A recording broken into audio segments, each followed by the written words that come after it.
Bismillahirrahmanirrahim. Qadha dan qadar, salah satu rukun iman yang terakhir, ya. Yang keenam. Qadha itu artinya adalah keputusan Allah. Qadha artinya keputusan Allah. Kalau qadar adalah kapasitas dari keputusan itu. Misal contoh, lapar adalah qadhanya Allah, keputusan Allah. Semua makhluknya, manusia maksud saya, tentu ada juga jin, ada juga hewan-hewan itu merasakan rasa lapar. Ada beberapa makhluk mungkin tidak merasakan itu, ya, yang kita anggap benda mati. Tapi kita anggap misalnya manusia. Lapar manusia itu adalah qadhanya Allah, keputusannya Allah. Kemudian qadha ini selalu diikuti dengan kadar, kapasitasnya. Artinya gini, pada saat kita lapar, Allah memberikan sinyal ke tubuh kita, ini tubuhmu sedang butuh makan nih. Lalu kemudian pada saat kita makan, ada kadarnya nggak? Ada. Dengan kita makan sepiring misalnya, 2 piring, lalu Allah kasih isyarat, udah kenyang. Berarti tubuh kita sudah nggak butuh. Kalau ya bensin di mobil kita atau di motor kita itu sudah full tangki, udah nggak bisa ditambah lagi, tumpah nanti kalau ditambah. Kan begitu. Nah ini cara memahami qadha dan qadar, itu yang dimaksud. Jadi ada qadhanya Allah, keputusan Allah diikuti dengan kadarnya. Kehidupan dunia ini qadhanya Allah, keputusan Allah diikuti dengan kadar. Ada saatnya dunia ini hancur gitu kan. Ada qadha dan qadar Allah. Ini salah satu rukun iman kita. Ada sebagian kelompok yang menisbatkan diri kepada Islam, menolak qadha dan qadar karena mereka tidak faham. Hanya karena tidak faham ditolak gitu kan. Padahal sebenarnya ini harus difahamin. Dalam memahami qadha dan qadar Allah ini, kalau biasa kita sebutkan bahasa sederhana di Indonesia ini takdir. Takdir Allah. Tapi tidak dirinciin. Takdir itu berarti sudah qadha dan qadar. Kalau tadi memang iman kepada qadar saya rincikan secara makna dua-duanya, tapi ini satu lingkup. Takdir ini, Bapak Ibu sekalian, ada 2 macam dalam agama kita. Ada namanya takdir mutlak dan ada takdir ikhtiar. Takdir mutlak yang kita tidak ada campur tangan di situ. Takdir berarti keputusan Allah ya. Kita nggak ada campur tangan di situ. Seperti misal takdir ini penciptaan langit dan bumi, pergantian siang malam, oksigen yang harus dihirup oleh hidung, kalau enggak kita akan mati. Kita nggak mungkin kalau tutup hidung kita akan mati. Berarti ada qadhanya Allah di situ, ada takdir Allah di situ. Tapi itu mutlak, nggak bisa kita nolak. Lahir dari rahim ibu siapa? Kalau lapar kita harus makan, kalau capek kita harus tidur, gitu kan? Kemudian sebagaimana kita hidup, kita anak-anak dulu bayi, anak-anak remaja, seperti sekarang masya Allah banyak orang yang sedang di masa-masa puncaknya, nanti tua, nanti mati. Sekuat apapun dia, itu sudah sebuah qadhanya Allah, keputusan Allah, gitu kan? Kadarnya masing-masing dikasih umur. Ada yang 60, ada yang 70, ada yang 30, ada yang masih bayi mati. Itu kadarnya Allah yang tentuin. Ini mutlak. Kita nggak ada campur tangan situ. Termasuk kita nggak bisa milih, saya nggak mau ibu ini, saya mau ibu itu, nggak bisa. Lahir ini ibu kamu, ini ayah kamu. Selesai, terima. Sudah begitu, itu namanya qadha Allah SWT. Tapi ini mutlak ya. Kita nggak ada campur tangan di situ. Takdir yang kedua, ada campur tangan kita. Namanya takdir ikhtiar.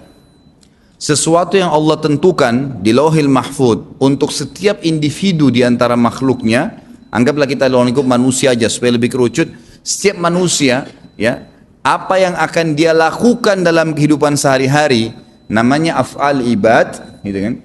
Itu apa yang dia lakukan, Allah sudah tentukan di Lauhil Mahfud, tidak akan berubah lagi, tapi Allah catatkan sesuai dengan pilihan hamba itu pada saat dia hidup.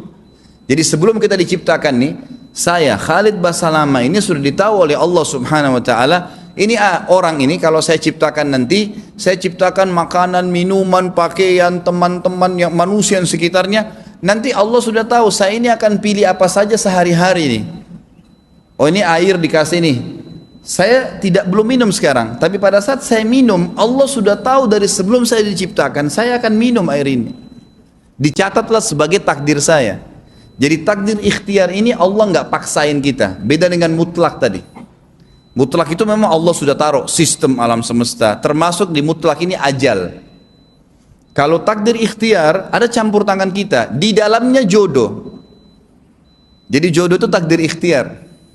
Kan itu. Kalau ada A, B, C, saya suka, saya mau nikah, ada 3 opsi perempuan. Lalu saya pilih si C. Pilihan siapa itu? Pilihan saya sendiri kan?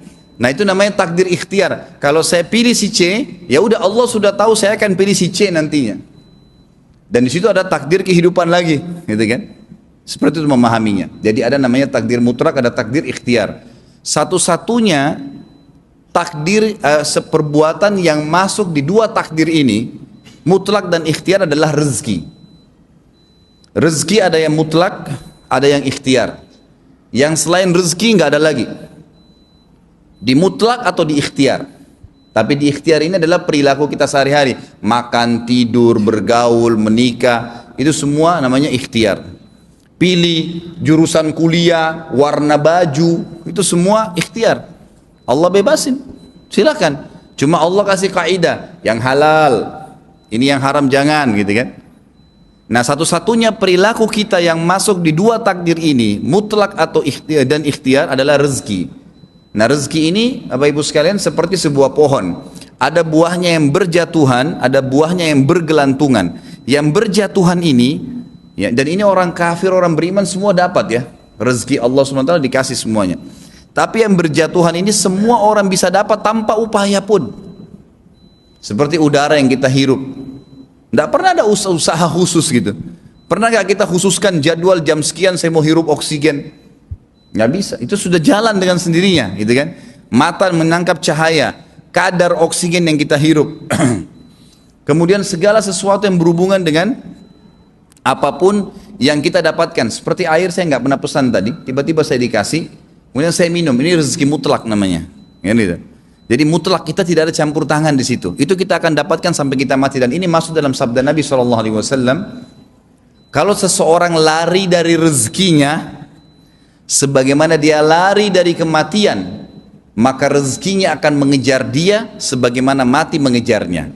Maksudnya rezeki mutlak. Pasti ada orang subhanallah pas sudah tua sekali dapat warisan banyak, jadi kaya raya tiba-tiba. Karena memang itu mutlak akan datang kepada dia. Dalam hadis yang lain dikatakan, kata Nabi SAW, hadis sahih riwayat Imam Ahmad, tidak ada seorang pun akan meninggal dunia kecuali semua rezekinya, maksudnya yang mutlak, akan diberikan kepadanya. Ada rezeki yang lain masuk dalam takdir ikhtiar.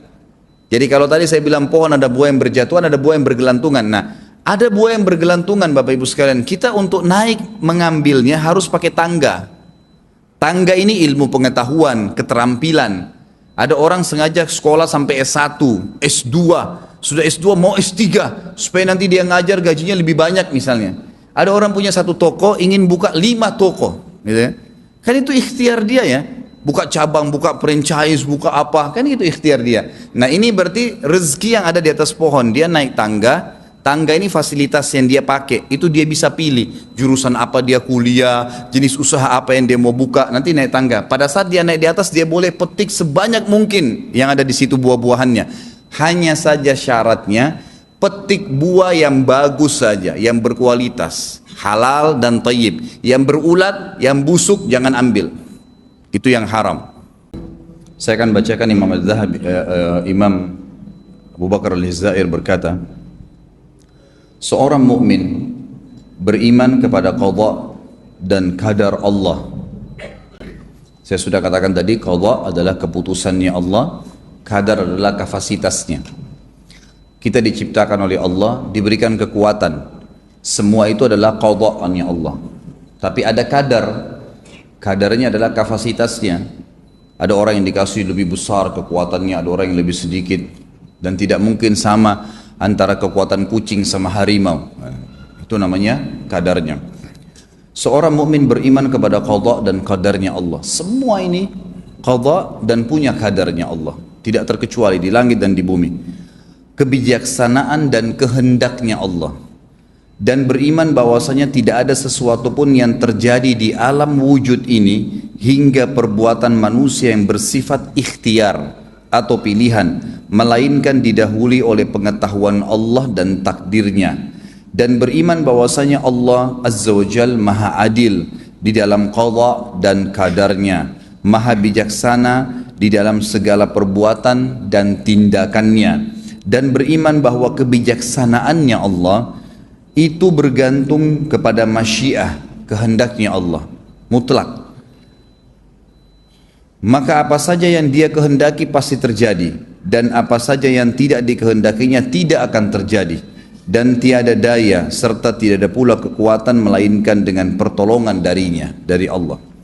Iman yang demikian itu karena adanya dalil-dalil nakli dan akli berikut ini. Jadi ini bukan karangan, tapi memang ada buktinya.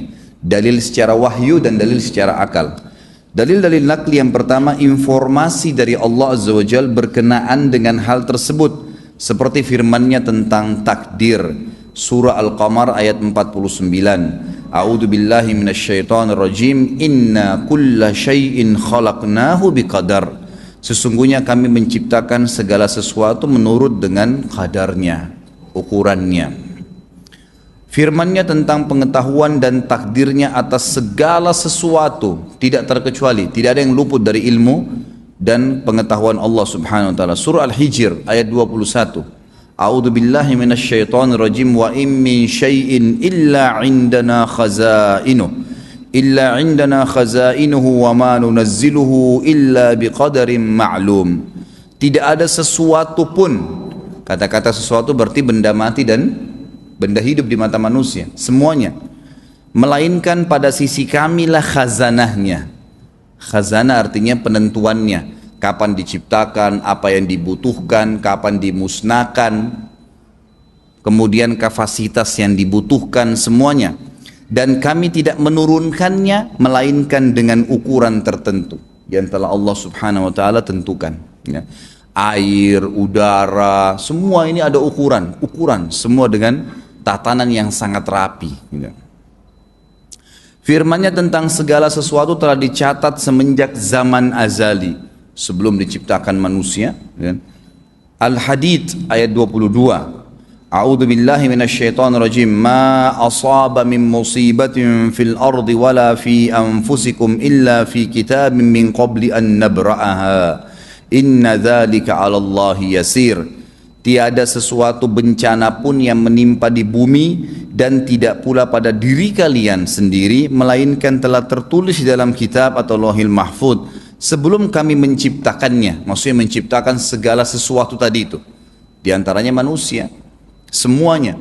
Sebelum Allah ciptakan, Allah sudah catatkan semua, terjadinya kapan, di mana, kadarnya, semua sudah dicatatkan. Sesungguhnya yang demikian itu adalah mudah bagi Allah. Kita tahu hadis Bukhari kan, di mana Nabi SAW mengatakan pertama yang Allah ciptakan adalah pena, dan Allah suruh catat semua makadir, semua yang akan terjadi. Sebelum langit, sebelum bumi, sebelum semuanya, malaikat-malaikat, yang paling pertama Allah ciptakan kalam, sebuah pena, suruh catat semuanya, gitu kan. Semua apapun yang terjadi, termasuk jumlah malaikat, siapa saja namanya, nama-nama tumbuh-tumbuhan, jumlah bintang-bintang, kadar, semua dicatatkan. Firman-Nya juga tentang segala musibah yang terjadi adalah dengan izin darinya. At-Taghabun ayat 11. A'udzu billahi minasyaitonir rajim. Ma asaba min musibatin illa biidznillah. Tidak ada sesuatu musibah pun yang menimpa seorang kecuali dengan izin Allah. Ulama rincikan begini supaya memahami makna tafsirnya. Ada musibah yang mutlak, masuk dalam takdir mutlak tadi. Bapak Ibu nggak bisa meleset darinya. Seperti misalnya ada orang lahir cacat, mutlak. Mau orang tuanya nangis kah, mau diapain, udah begitu pilihannya Allah. Ada lahir buta. Atau ada orang berjalan kehidupannya biasa saja, gitu kan? Tapi di masa tuanya buta. Ada orang stroke, kadang-kadang tanpa sebab, tidak ada sesuatu yang, ya mungkin kalau sebab manusiawi dikatakan ada sedikit lebih makanan misalnya. Jadi ini sifatnya musibah yang mutlak, memang pasti datang kepada kita. Tapi bagi orang beriman itu kebaikan. Karena kata para ulama, kadang-kadang ada derajat di surga, kita nggak bisa jangkau derajat itu kecuali dengan amal soleh 100 tahun. Sholat malam 100 tahun, bakti orang tua 100 tahun, ya sedekah 100 tahun, umur kita cuma 60. Bagaimana caranya kita dapat derajat itu? Kata para ulama, Allah coba makhluk tadi itu, manusia itu dengan 10 tahun sakit. 10 tahun itu mengangkat langsung ke derajat itu. Makanya makna hadis yang berbunyi juga riwayat Bukhari, siapa yang Allah cintai, man ahabbahullah yusib minhu, pasti Allah coba dia, uji dia, gitu kan? Karena ujian ini akan sangat bermanfaat bagi orang yang beriman, bermanfaat sekali. Karena dengan cobaan kita jadi tahu bagaimana caranya dekat dengan Allah. Sama nggak Pak, Bapak Ibu sekalian? Kita kalau lagi ada cobaan berat, kemudian kita berdoa, sama nggak dengan kalau tidak ada cobaan? Lain. Berarti sebenarnya Allah sedang rindu dengan kita itu kalau sedang ada cobaan. Karena kalau ada cobaan kita jadi lebih, bagaimana ya jalan keluarnya? Kita kayak terhimpit, terkerjut sampai bawa ke jalan Allah. Ujung-ujungnya kalau sudah minta bantuan sama teman ini, teman itu tidak berhasil, terakhir masuk masjid nangis sujud. Allah mau sampai pada tingkat itu kita sentuh. Dan sebenarnya orang yang cerdas, musibah itu kalau datang dengan kadar waktu tertentu, ada kadarnya ya. Nggak ada orang musibah terus itu. Ujung-ujungnya dia akan mati. Kalau mati hilang kan masalahnya. Orang biar kena kanker, biar kena tumor, begitu ruhnya tercabut, masih adakah kankernya? Coba suruh cek, nggak ada lagi, subhanallah. Orang biar sakit kanker, coba jenazah kalau sudah mati, kemudian dicek lagi, sudah nggak ada. Lumur keluar dari tubuhnya dengan sendirinya, gitu kan?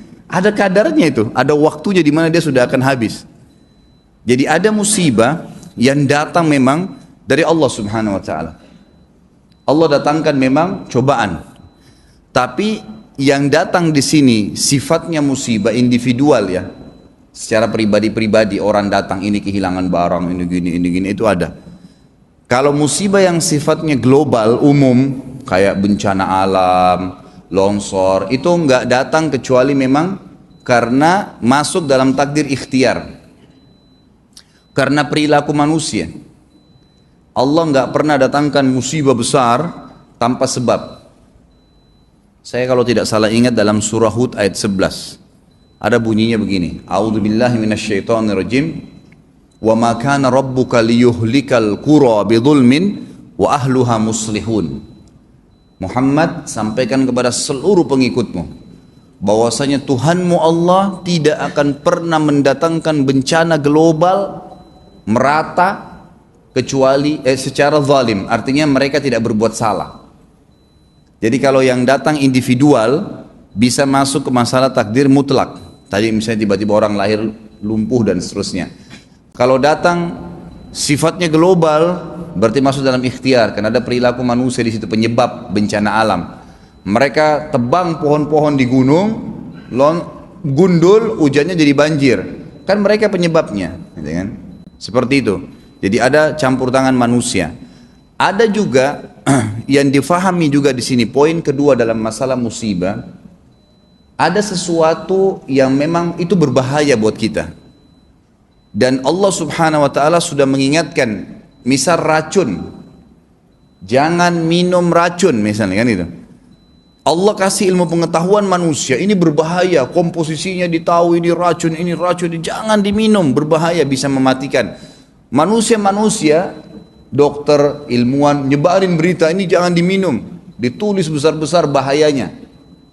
Tapi ada orang iseng, Bapak Ibu sekalian, datang minum, sengaja dia minum itu.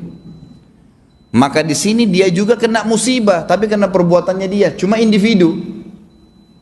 Jadi makna ayat di sini yang mengatakan tidak ada sesuatu musibah pun yang menimpa seseorang kecuali dengan izin Allah. Jadi kalau ada orang bilang saya mati minum racun, takdirkah itu? Apakah Allah dengan izin Allah? Jawabannya iya. Karena Allah sudah catatkan takdirnya, kalau minum racun mati. Tapi dia yang minum, kan itu. Kenalah dia takdirnya Allah di situ. Ini yang dimaksud dengan makna dengan izin Allah. Faham maksudnya ya? Jadi biasa ada orang su'udzon, sangka buruk dengan Allah. Kalau memang berzina itu adalah takdir, sholat adalah takdir, kalau begitu masuk neraka adalah takdir, masuk surga adalah takdir Allah. Karena dia tidak faham dari pembagian mutlak dan ikhtiar ini, dari awal tidak difahami apa yang saya jelaskan, maka dia akan bilang kalau begitu ya enggak, berarti Allah tidak adil, saya masuk neraka. Ada orang dimudahin sama Allah ibadah, saya dimudahin berbuat dosa, padahal sebenarnya ikhtiar dia itu, ikhtiar dia. Termasuk semua jenis ibadah itu ikhtiar, Bapak Ibu sekalian. Perhatikan ya. Sholat, haji, baca Quran, zikir itu takdir ikhtiar. Bukan mutlak itu. Itu. Karena kita bisa sholat, bisa enggak. Tapi kalau sudah sholat, Allah bilang dapat pahala ini, nanti masuk surga, surga itu begini. Terjadilah takdir Allah karena kita melangkah ke situ. Tidak sholat atau berzina, mencuri, ada juga takdirnya Allah di situ tuh. Kalau kamu mencuri, tangan kau dipotong, nanti di akhirat masuk neraka, neraka itu begini. Berarti semua dengan izin Allah subhanahu wa ta'ala. Ini dimaksud dengan ayat. Firmannya juga tentang takdir Allah pada manusia. Dalam surah Al-Isra ayat 13. A'udzubillahi minasyaitonirrajim. Wa kullu insanin alzamnahu ta'irahu fi 'unuki. Dan tiap-tiap manusia telah kami tetapkan amal perbuatannya sebagaimana tetapnya kalung pada lehernya. Maksudnya makna ayat ini adalah manusia itu sudah Allah tahu apa yang dia buat sebelum dia lahir sampai dia mati.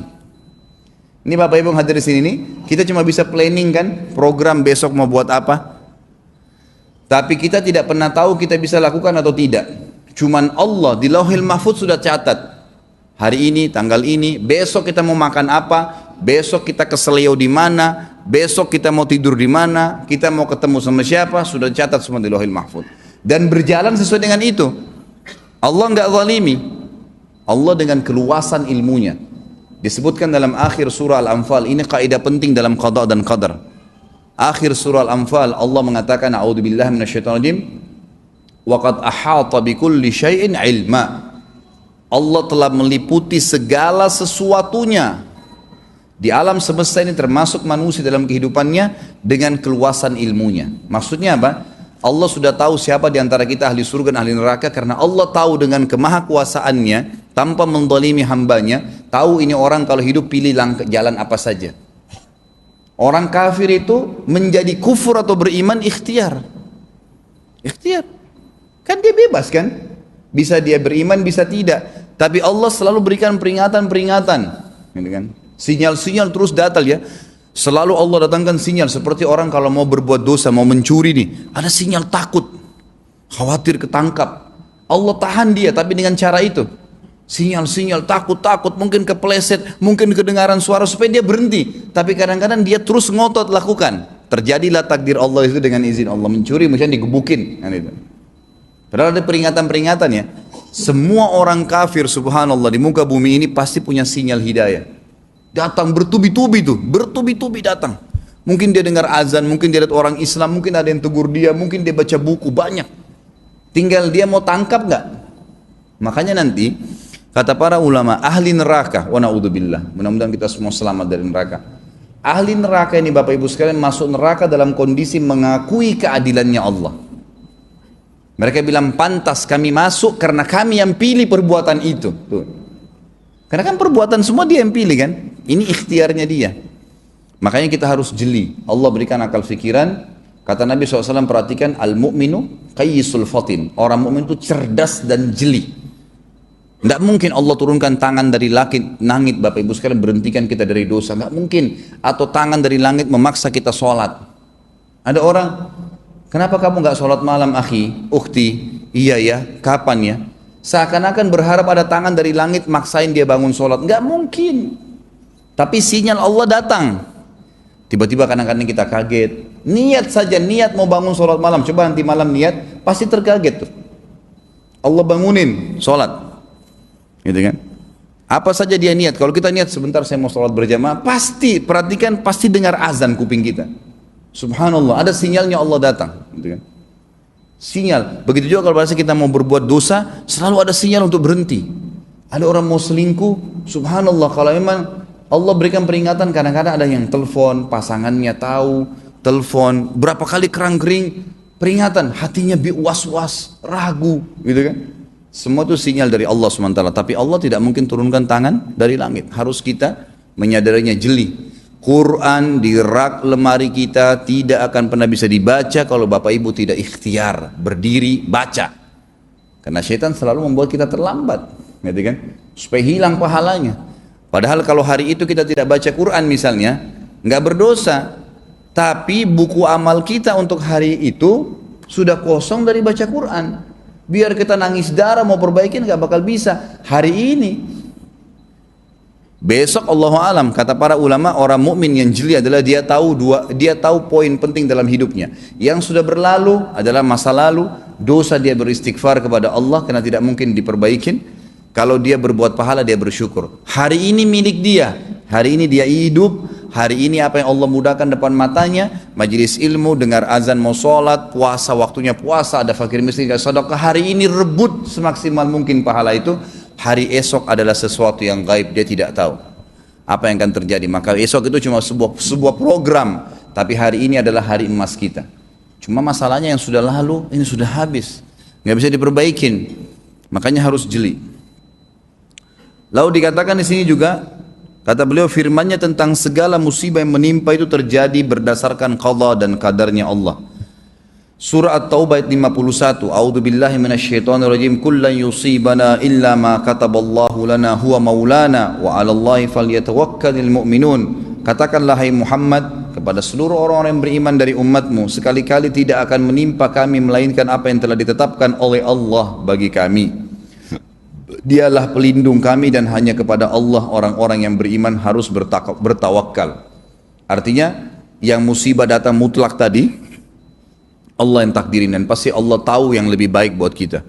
Kemudian juga kalau kita lakukan perbuatan yang baik, maka itu juga dengan izin Allah subhanahu wa ta'ala, dan Allah sudah tetapkan itu, berikan kemudahan buat kita, tinggal kita menjalankannya. Firman-Nya tentang semua yang terjadi sudah berada di bawah pengetahuan Allah dan sudah termaktub demikian di dalam Lauhil Mahfuz. Surah Al-An'am ayat 59. A'udzubillahi minasyaitonirrajim. Wa indahu mafatihul ghaibi la ya'lamuha illa huwa ya'lamu ma fil barri wal bahr wa ma tasqutu min waraqatin illa ya'lamuha wa la habbatin fi dhulumatil ardi wa la ratbin wa la yabisin illa fi kitabim mubin. Dan pada sisi Allah lah kunci-kunci semua yang gaib, tidak ada yang mengetahuinya kecuali Dia sendiri, dan Dia mengetahui apa yang ada di daratan dan di lautan, dan tidak ada sehelai daun pun yang gugur melainkan Dia mengetahuinya, dan tidak jatuh sebutir biji pun dalam kegelapan bumi, dan tidak pula sesuatu yang basah atau yang kering melainkan tertulis dalam kitab yang nyata atau Lauhil Mahfuz. Firman-Nya juga tentang kehendak atau masyianya, keinginannya Allah. At-Takwir 29. A'udzubillahi minasyaitonirrajim wa ma tasyauna illa an yasha'allahu rabbul alamin. Dan kau tidak dapat berkehendak menempuh suatu jalan kecuali apa yang dikehendaki Allah Rabb semesta alam. Sama tadi memahaminya ya. Jadi misalnya Allah menciptakan Bapak Ibu sekalian kebaikan dan keburukan. Semua Allah ciptakan ya. Tidak boleh kita mengatakan oh yang baik saja Allah ciptakan, berarti kita menghilangkan sifat Allah pencipta. Ya, Allah itu khaliqu kulli syai', yang baik dan buruk. Tapi Allah menciptakan baik dan buruk, ya, menyuruh kita melakukan kebaikan, melarang kita berbuat keburukan. Kalau kita pilih kebaikan, maka Allah berikan apa yang dijanjikan di situ sebagai takdirnya. Dan kalau kita lakukan keburukan juga sama, ya. Allah berikan jalan, ada jalan. Orang kalau mau berzina, orang kalau mau mencuri bisa dapat, bisa jalan ke situ. Ya, itu dengan masyianya Allah. Allah juga di situ, karena tidak mungkin orang punya kekuatan tadi, orang punya ide, orang mau melangkah ke tempat yang salah, kecuali juga dengan izin Allah kan. Ya. Semua ada, tapi ini Allah larang, ini Allah bolehkan. Allah ciptakan babi, tapi Allah haramkan supaya nggak disentuh. Tapi kalau ada orang mau makan babi, ya Allah biarkan. Dengan masyianya, maksudnya itu dengan kehendak Allah Subhanahu wa taala, karena Allah sudah ciptakan semua. Bisa ditangkap ini Bapak Ibu sekalian? Baik. Kemudian ini makna ayat ya, karena jangan sampai kalau antum lagi baca ayatnya bingung apa maksudnya nih, dan apa yang tidak dapat, apa yang kamu tidak dapat ya. Dan kamu tidak dapat menghendaki atau menempuh jalan kecuali apa yang dihendaki Allah, Rabb semesta alam. Artinya Allah sudah tentukan, ciptakan semua baik dan buruk, tapi Allah suruh kita berbuat baik. Cuma kalau orang berbuat buruk, Allah juga nggak larang.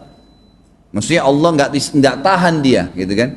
Ini juga dengan masyianya Allah, dengan kehendaknya Allah. Juga firman-Nya tentang qadha di dalam surah Al-Anbiya ayat 101. A'udzubillahi minasyaitonirrajim. Innal ladzina sabaqat lahum minnal husna ulaika anha mub'adun. Sesungguhnya orang-orang yang telah ada untuk mereka ketetapan yang baik dari kami, mereka itu dijauhkan dari neraka. Makna ayat ini adalah kata para ulama, orang-orang yang telah mengikuti jalan-jalan baik yang telah kami ajarkan, maka pasti mereka akan dijauhkan dari neraka. Kan gitu. Jadi semua yang baik-baik, sholat, puasa, zakat, perintah, yang halal dinikmatin, maka pasti mereka jauh dari api neraka. Di sini maksudnya Allah SWT memastikan kalau baik dilakukan maka janji Allah benar. Kalau buruk dilakukan Allah berikan dia kesempatan tapi diingatkan kalau dia lakukan maka akan ada ancaman Allah Subhanahu wa taala. Juga firman-Nya tentang masyiah, kehendaknya Allah, surah Al-Kahfi ayat 39. A'udzu billahi minasyaitonir rajim walaula iddakhalta jannataka qulta ma sya'allahu la quwwata illa billah. Dan mengapa ini ada dua orang dulu dari Bani Israel saling mengingatkan, satu temannya mengingatkan yang lainnya. Dan mengapa kamu tidak mengucapkan tak kala kamu memasuki kebunmu Masya Allah, ya. Masya Allah artinya ini semua dengan keinginannya Allah. Nggak boleh kita bercocok tanam, buahnya panen besar, oh ini karena ilmu saya, nggak bisa. Sampai di mana ilmu Anda? Emang ilmu Anda yang menentukan ini manis atau tidak? Warna kulitnya seperti itu atau kadar pembuatannya, ukurannya seperti itu? Tidak. Ilmu itu penyebabnya saja. Dan yang ajarkan juga Allah Subhanahu wa ta'ala. Masya Allah, la quwata illa billah. Sungguh ini semua sesuai dengan kehendak Allah, ya, sehingga ini terwujud. Tidak ada kekuatan kecuali dengan pertolongan Allah Subhanahu wa ta'ala. Dan yang terakhir dalam poin yang pertama adalah firman Allah Subhanahu wa ta'ala dalam surah Al-A'raf ayat 43 tentang petunjuk datangnya dari Allah Subhanahu wa ta'ala. A'udzu billahi minasyaitonir rajim wa ma kunna linahtadiya laula an hadanallah. Dan kami sekali-kali tidak akan pernah mendapat petunjuk kecuali kalau Allah tidak memberikan kami petunjuk. Jadi ini juga berhubungan dengan masyiahnya Allah Subhanahu wa taala, bahwasanya tidak mungkin orang mendapatkan sesuatu dengan ilmunya sendiri, tapi dengan kehendak Allah Subhanahu wa taala. Namanya masyiah. Jadi semua ini dengan izin Allah Subhanahu wa taala. Allahu a'lam.